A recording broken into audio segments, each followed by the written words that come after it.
అమలు అవుతున్న సంక్షేమ పథకాలు దేశవ్యాప్తంగా అమలు చేయాలని ప్రజలు కోరుకుంటున్నారని Congress senior vice president Mallu Ravi అన్నారు. బీజేపీ లేనిది ఉన్నట్లు, ఉన్నది లేనట్లుగా చూపిస్తూ గ్లోబల్ ప్రచారం నిర్వహిస్తుందని విమర్శలు చేశారు.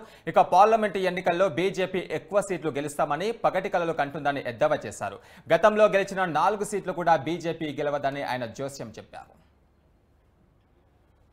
తెలంగాణలో ప్రజలందరూ కూడా తెలంగాణ మోడల్ గవర్నమెంట్ కావాలని కోరుకుంటున్నారు. బీజేపీ నాయకులు చెప్పినట్టుగా గుజరాత్ మోడల్ ఇక్కడ ఎవరూ కోరుకుంటం లేదు.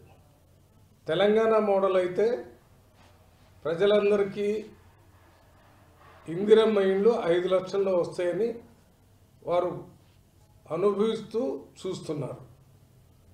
అదే రకంగా 200 యూనిట్లు కరెంటు ఫ్రీ అని దానికోసం ఎదురు చూస్తున్నారు.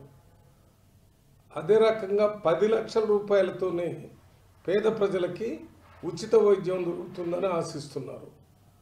అది కాకుండా మనకి మహిళలందరికీ తెలంగాణలో ఉచిత బస్సు సర్వీసు కల్పించారు కాబట్టి దానికోసం ఎదురు చూస్తున్నారు.